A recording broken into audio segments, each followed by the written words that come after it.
세월의 강을 건너 인생의 가을에 접어들면 우리가 가장 주의 깊게 살펴봐야 할 것이 바로 사람과의 관계입니다. 젊은 날에는 좋지 않은 인연을 만나더라도 시간이 흘러가며 자연스럽게 멀어질 기회가 많았습니다. 직장을 바꾸고 새로운 곳으로 이사를 하고 환경이 변하면서 관계도 함께 정리되곤 했지요. 하지만 노년의 시간은 다릅니다. 한번 맺어진 인연이 오래도록 지속되고 잘못된 사람과 엮이게 되면 남은 생애 전체가 흔들릴 수 있습니다.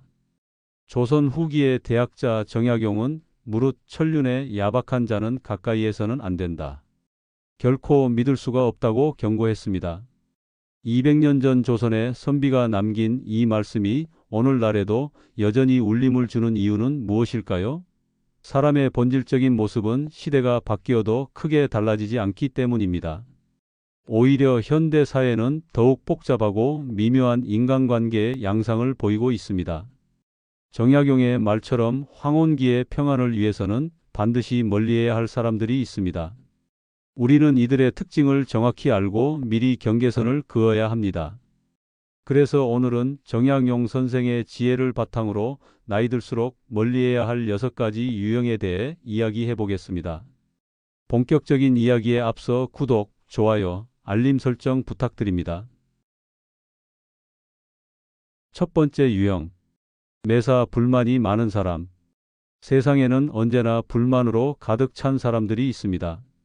정부 정책이 잘못되었다고 하루 종일 붕괴하고 젊은 세대가 버릇 없다고 한탄합니다.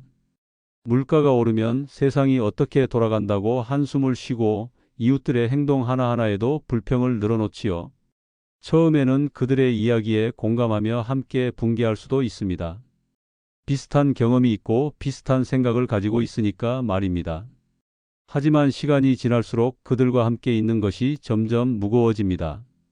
부정적인 기운이 전염되어 자신도 모르게 우울해지고 세상을 어둡게 보게 됩니다. 이런 사람들의 가장 큰 문제는 해결책에는 관심이 없다는 것입니다.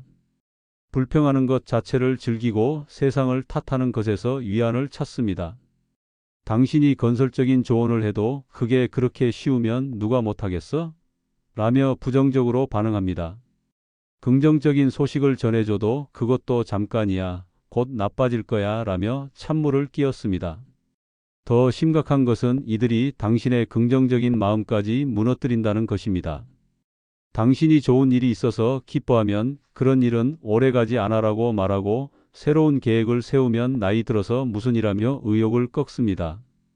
건강 관리를 하려고 하면 이미 늦었어라고 포기하게 만들고 새로운 사람을 만나려 하면 다들 이상한 사람들 뿐이야 라며 사회적 관계까지 차단하게 만듭니다. 황혼기에는 특히 이런 사람들을 조심해야 합니다. 나이가 들수록 외부 자극이 줄어들고 내면의 힘에 의존하게 되는데 부정적인 사람들과 어울리면 그나마 가지고 있던 내적 에너지까지 소모됩니다. 하루 종일 불평을 듣고 있으면 자신도 모르게 불평이 입에 배게 되고 결국 자신도 그런 사람이 되어버립니다. 부정적인 사람들의 또 다른 특징은 과거에만 매달린다는 것입니다. 예전에는 그렇지 않았는데 우리 때는 말이야 라며 현재를 부정하고 과거만 미화합니다. 변화하는 세상을 받아들이지 못하고 계속 저항합니다. 이런 태도는 자신을 더욱 고립시키고 시대에 뒤떨어지게 만듭니다. 이런 사람들을 어떻게 구분할 수 있을까요? 만나서 대화해보면 금세 알 수 있습니다. 대화의 90%가 불평과 한탄이고 긍정적인 이야기는 거의 하지 않습니다. 웃는 일이 거의 없고 항상 표정이 어둡습니다. 다른 사람의 성공담을 들으면 시기하거나 폄하합니다.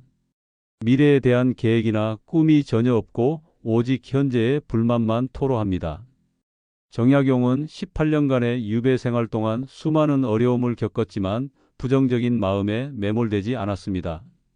대신 그 시간을 학문에 정진하는 기회로 삼았고 후세에 남을 훌륭한 저작들을 완성했습니다. 현실이 어려워도 마음만큼은 희망을 잃지 않았기 때문에 가능한 일이었습니다. 두 번째 유형. 물질적 이익만을 추구하는 사람. 황혼기에는 경제적 능력이 제한되다 보니 돈에 대한 불안감이 커집니다. 이런 심리를 악용하는 사람들이 있습니다. 겉으로는 친구나 지인으로 접근하지만 속으로는 당신의 재산이나 경제적 도움만을 노립니다. 이런 사람들과 어울리면 결국 경제적 손실은 물론 마음의 상처까지 입게 됩니다.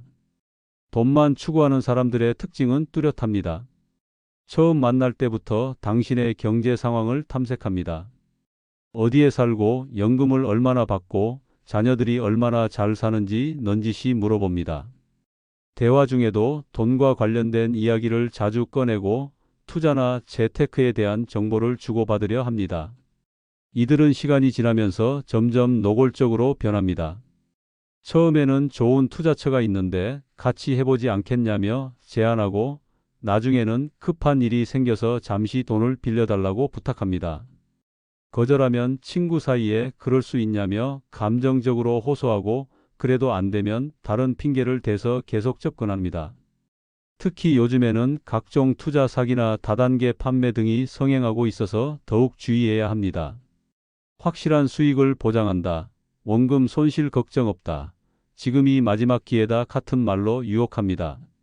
노인들의 경제적 불안감을 자극해서 성급한 판단을 유도합니다. 또 다른 유형은 상속이나 재산 분할을 노리는 사람들입니다. 자녀나 친척 중에도 이런 사람들이 있을 수 있습니다. 평소에는 연락도 잘하지 않다가 갑자기 자주 찾아와서 안부를 묻고 선물을 가져옵니다. 하지만 그들의 진정한 관심은 당신의 재산이 어디에 얼마나 있는지, 유언장은 어떻게 작성할 건지입니다. 이런 사람들과 어울리면 항상 경계해야 하고 의심해야 하고 계산해야 합니다. 순수한 인간관계를 맺을 수 없고 진정한 마음의 평화를 얻을 수 없습니다. 그들과 함께 있으면서도 외로움을 느끼게 되고 결국 더 큰 상실감에 빠집니다. 정약용은 옳지 못한 재물은 오래 지킬 수 없다고 했습니다. 정직하지 못한 방법으로 얻은 돈은 결국 잃게 되고 그 과정에서 더 큰 손해를 본다는 뜻입니다. 마찬가지로 돈만을 목적으로 하는 관계는 오래 지속될 수 없고 결국 양쪽 모두에게 해가 됩니다. 황혼기의 인간관계에서는 경제적 이익보다 정서적 만족이 더 중요합니다. 함께 있으면 마음이 편해지고 대화하면 즐거움을 느끼고 서로를 진심으로 걱정해주는 관계가 진정한 보물입니다. 이런 관계는 돈으로 살 수 없는 가치를 가지고 있습니다. 세 번째 유형. 가족의 소중함을 모르는 사람. 사람의 인품을 가장 정확하게 보여주는 것은 가족에 대한 태도입니다. 가족을 소홀히 하고 홀대하는 사람은 결국 다른 사람들에게도 그런 태도를 보입니다. 특히 황혼기에는 이런 사람들과 어울리면 안 됩니다. 그들의 차갑고 이기적인 성향이 당신에게도 전염될 수 있기 때문입니다. 정약용은 무릇 불효자는 가까이 하지 말고 형제끼리 우애가 깊지 못한 사람도 가까이 해서는 안 된다고 명확히 경고했습니다. 가족에게 불효하거나 형제간 우애가 없는 사람은 근본적으로 인간관계에 문제가 있다는 뜻입니다. 이런 사람들과 진정한 우정을 나눌 수 있다고 기대하는 것은 착각입니다. 가족을 소홀히 하는 사람들의 특징은 다양합니다. 부모가 아파도 병문안을 가지 않거나 가도 형식적으로만 하고 빨리 자리를 뜹니다. 명절이나 가족 모임에 참석하지 않거나 참석해도 불평만 늘어놓습니다. 형제 자매들과는 거의 연락하지 않고 연락하더라도 필요할 때만 합니다. 특히 눈에 띄는 것은 부모나 배우자를 험담하는 사람들입니다. 가족의 단점이나 잘못을 외부 사람들에게 털어놓고 마치 자신만 피해자인 것처럼 말합니다. 우리 엄마가 너무 잔소리가 심해서 우리 아버지는 고집불통이라 같은 말을 자주 합니다. 이런 사람들은 자녀에 대해서도 냉담합니다. 자녀들의 성취를 자랑하지 않고 오히려 부족한 점만 지적합니다. 손자, 손녀에게도 관심이 적고 가족 행사보다는 개인적인 일정을 우선시합니다. 가족보다는 친구들이나 외부 활동을 더 중요하게 여깁니다. 더 심각한 경우에는 가족들에게 경제적 도움을 전혀 주지 않거나 반대로 지나치게 의존하는 사람들도 있습니다. 부모가 경제적으로 어려워도 모른 척하거나 자녀들이 힘들어해도 외면합니다. 반대로 자녀들에게 과도하게 의존해서 부담을 주는 사람들도 문제입니다. 이런 사람들과 어울리면 어떤 문제가 생길까요? 우선 그들의 가족에 대한 부정적인 시각이 당신에게도 영향을 줍니다. 가족의 소중함을 잊게 되고 자신의 가족에게도 냉담해질 수 있습니다. 또한 그들이 당신을 가족처럼 여긴다고 해도 실제로는 그렇지 않다는 것을 알게 됩니다. 가족을 소홀히 하는 사람들은 대부분 이기적입니다. 자신의 이익이 최우선이고 다른 사람의 필요나 감정은 별로 중요하게 생각하지 않습니다. 당신과의 관계에서도 자신에게 이익이 되지 않으면 언제든지 등을 돌릴 수 있습니다. 특히 황혼기에는 가족의 지지가 매우 중요한데 이런 사람들은 가족 관계의 가치를 평가절하합니다. 당신이 가족과 시간을 보내려 하면 나이 들어서 자식들에게 매달리지 말라고 말하거나 자식들은 자식들 인생이 있다며 거리감을 조장합니다. 정약용은 유배 중에도 가족에 대한 사랑과 그리움을 잃지 않았습니다. 아내와 자녀들에게 보낸 편지들을 보면 깊은 애정과 걱정이 느껴집니다. 18년 동안 떨어져 있으면서도 가족을 향한 마음은 변하지 않았습니다. 그런 마음이 있었기에 어려운 시기를 견딜 수 있었고 훌륭한 업적을 남길 수 있었습니다. 네 번째 유형, 험담을 하는 사람. 황혼기에는 시간적 여유가 생기면서 이런저런 이야기를 나누는 시간이 많아집니다. 하지만 그 이야기가 다른 사람에 대한 험담이나 확인되지 않은 소문이라면 문제가 됩니다. 이런 이야기를 즐기는 사람들과 어울리면 자신도 모르게 험담의 주인공이 되거나 소문의 유포자가 될 수 있습니다. 험담꾼들의 특징은 뚜렷합니다. 만나자마자 다른 사람들의 사생활이나 문제점을 이야기합니다. 들었어? 저 집 며느리가 어디서 듣기로는 그 사람이라며 확인되지 않은 이야기도 마치 사실인 것처럼 전합니다. 이들은 특히 다른 사람의 불행이나 실패담을 좋아합니다. 누군가 사업에 실패했다거나 자녀가 문제를 일으켰다거나 건강에 이상이 생겼다는 이야기를 들으면 흥미진진하게 받아들입니다. 그 이야기를 또 다른 사람들에게 전하면서 점점 과장되고 왜곡됩니다. 더 심각한 것은 이들이 의도적으로 소문을 만들어내기도 한다는 것입니다. 조금의 사실에 많은 추측을 더해서 그럴듯한 이야기를 만듭니다. 아마도 그럴 거야. 틀림없이 그런 것 같아 같은 말을 붙여서 추측을 사실인 것처럼 포장합니다. 험담꾼들과 어울리면 여러 가지 위험이 따릅니다. 우선 당신도 험담의 대상이 될 수 있습니다. 그들이 다른 사람들 앞에서 당신의 이야기를 하고 있을 가능성이 높습니다. 당신의 사생활이나 가족 이야기, 경제 상황, 건강 문제 등이 동네 사람들의 화제가 될 수 있습니다. 또한 험담에 동조하면서 점점 마음이 메말라갑니다. 세상을 의심스럽게 보는 시각이 생기고 순수한 마음을 잃게 됩니다. 험담은 중독성이 있습니다. 처음에는 재미있는 이야기 정도로 여겼지만 점점 더 자극적인 내용을 원하게 됩니다. 평범한 이야기로는 만족하지 못하고 더 충격적이고 선정적인 소문을 찾게 됩니다.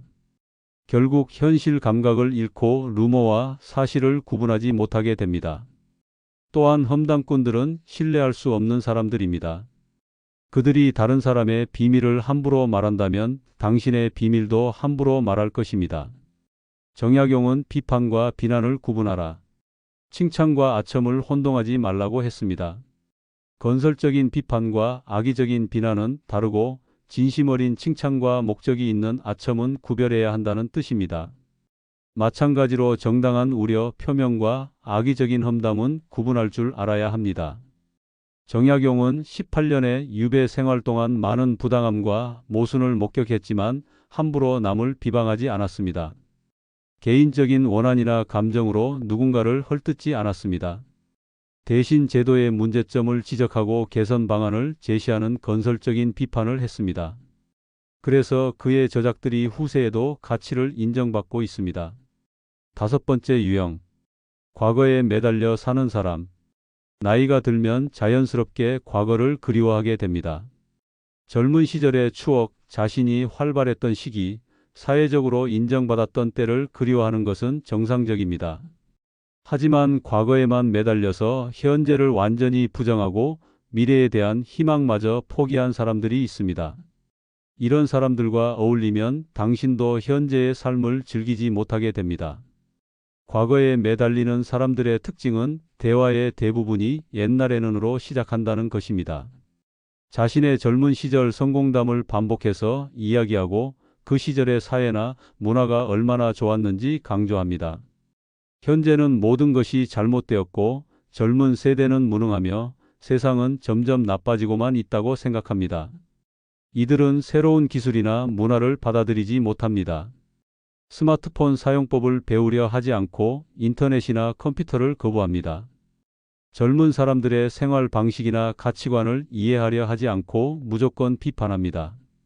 요즘 애들은 버릇이 없어. 우리 때는 그렇지 않았는데 같은 말을 입에 달고 삽니다.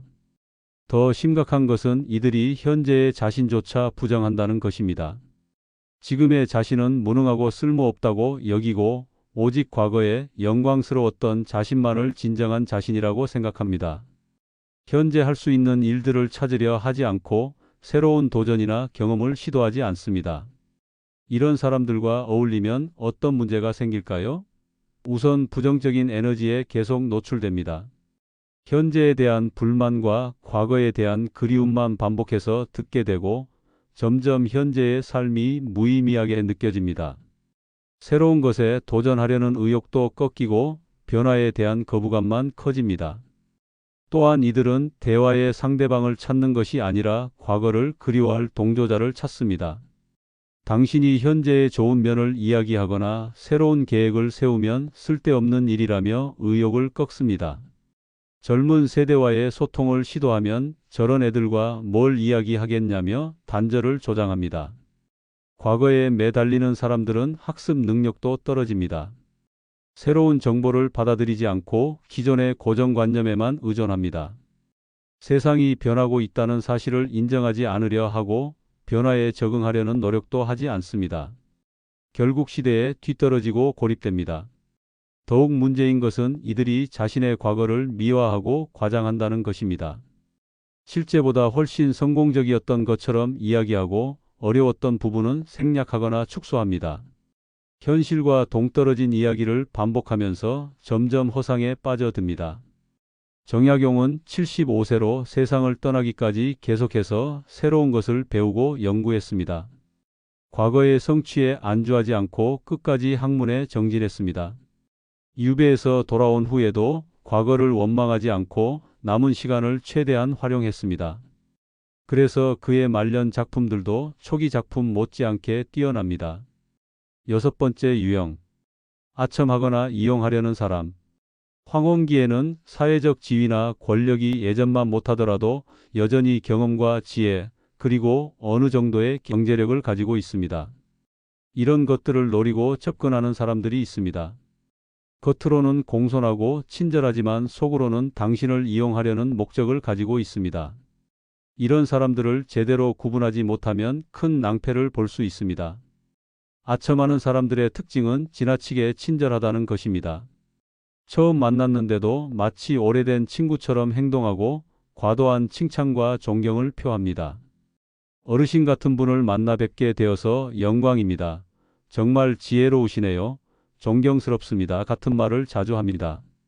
이들은 당신의 과거 성취를 과도하게 치켜세웁니다. 실제보다 훨씬 대단한 것처럼 포장하고 모든 일에서 당신의 의견을 구합니다. 하지만 그 의견을 정말 존중하는 것이 아니라 당신의 기분을 좋게 만들어서 무언가를 얻어내려는 목적입니다. 또한 이들은 당신의 약점이나 외로움을 교묘하게 파악합니다. 자녀들이 바빠서 자주 찾아오지 못한다는 것을 알면 어르신을 이렇게 혼자 두다니 자식들이 어떻게 그럴 수 있죠? 라며 동정심을 자극합니다. 건강이 좋지 않다는 것을 알면 각종 건강 정보를 가져와서 관심을 표합니다. 시간이 지나면서 이들의 진짜 목적이 드러납니다. 투자 상품을 권하거나 보험을 가입시키려 하거나 각종 상품을 판매하려 합니다. 혹은 당신의 인맥이나 영향력을 이용하려고 합니다. 처음에는 작은 부탁으로 시작해서 점점 큰 것을 요구합니다. 더 교묘한 유형은 정서적 의존 관계를 만들려는 사람들입니다. 당신을 마치 부모나 스승처럼 모시는 척하면서 개인적인 고민이나 어려움을 털어놓습니다. 당신이 조언을 해주고 도움을 주면 과도하게 감사해하고 점점 더 의존하게 만듭니다. 이런 관계가 위험한 이유는 진정성이 없기 때문입니다. 그들의 친절이나 존경은 모두 계산된 것이고 목적을 달성하면 언제든지 돌아설 수 있습니다. 당신이 더 이상 쓸모없다고 판단되면 냉정하게 관계를 끊습니다. 또한 아첨에 익숙해지면 진정한 비판이나 조언을 받아들이기 어려워집니다. 당신의 잘못이나 문제점을 지적해 주지 않기 때문에 자신을 객관적으로 보는 능력을 잃게 됩니다. 판단력이 흐려지고 현실 감각을 잃을 수 있습니다. 정약용은 관료 생활을 할 때 많은 아첨꾼들을 만났습니다. 하지만 그는 비판과 비난을 구분하라, 칭찬과 아첨을 혼동하지 말라고 했습니다. 진심 어린 칭찬과 목적이 있는 아첨을 구별할 줄 알아야 한다는 뜻입니다. 아첨하는 사람들을 구분하는 방법은 그들의 행동 패턴을 관찰하는 것입니다. 칭찬이 지나치게 많고 구체적이지 않습니다. 훌륭하시다, 대단하시다 같은 추상적인 표현만 반복합니다. 또한 당신의 의견에 항상 동의하고 반대 의견을 제시하지 않습니다. 진정한 친구라면 때로는 쓴소리도 해주고 잘못된 부분은 지적해 줍니다. 무조건적인 찬양보다는 균형 잡힌 시각을 보여줍니다. 또한 당신에게 무언가를 요구하기 전에 먼저 도움을 주려고 합니다.